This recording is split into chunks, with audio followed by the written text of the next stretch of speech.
ബാത്റൂമിൽ വെച്ച് കുളിക്കുമ്പോൾ ഔറത്ത് മറക്കേണ്ടതുണ്ടോ അഥവാ നഗ്നരായി കുളിക്കാമോ? ഇല്ലെങ്കിൽ എന്താണ് ഇങ്ങനെ പറയുന്നതിന്റെ യുക്തി? ഒരുപാട് ആളുകൾ ചോദിക്കുന്ന ചോദ്യമാണിത്.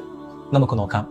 മറ്റാരും കാണാത്ത ഒറ്റക്കാലിക്കുന്ന സാഹചര്യത്തിൽ വെച്ച് കുളിക്കുമ്പോൾ ഔറത്ത് മറക്കൽ നിർബന്ധമില്ല. എന്നാൽ ബാത്റൂം പോലെയുള്ളവയിൽ വെച്ച് കുളിക്കുമ്പോൾ പൂർണ്ണ നഗ്നരായി കുളിക്കൽ കറാഹത്തുണ്ട്. മുട്ടുപൊക്കലിന്റെ ഇടയിലോ ഗുഹ്യഭാഗത്തോ എന്തെങ്കിലും ഒരു വസ്ത്രം ഉണ്ടായിരിക്കൽ പ്രത്യേകം സുന്നത്താണ്. ഇത് കറാഹത്താക്കിയതിനു പിന്നിലെ എനിക്ക് മനസ്സിലായ യുക്തി ഞാൻ നിങ്ങളുമായി പങ്കുവെക്കാം. നമ്മൾ പൂർണ്ണ നഗ്നരായി കുളിക്കുന്ന സമയത്ത് പെട്ടെന്ന് നമുക്ക് എന്തെങ്കിലും അസുഖം വന്നു, അല്ലെങ്കിൽ ശാരീരിക അസ്വസ്ഥ്യം വന്ന് നമ്മുടെ ബോധം പോയി, അതുമല്ലെങ്കിൽ നമ്മൾ മരണപ്പെടുന്ന സാഹചര്യം ഉണ്ടായി. അങ്ങനെയുള്ള അവസരങ്ങളിൽ നമ്മളെ സഹായിക്കാൻ വരുന്ന ആളുകൾ നമ്മുടെ ഔറത്ത് കാണാൻ ഇടയാവില്ലേ? ഇത് അവരുടെ മുമ്പിൽ നമുക്ക് വലിയ മാനക്കേടുണ്ടാക്കാനും നമ്മൾ രഹസ്യമാക്കി വെച്ച പലതും ചിലപ്പോൾ അവർ കാണാനും സാഹചര്യം ഉണ്ടാക്കും. ആർക്കാണ് എപ്പോഴാണ് അപകടം വരിക എന്നത് നമുക്ക് ആർക്കും പറയാൻ പറ്റുന്ന കാര്യമല്ല.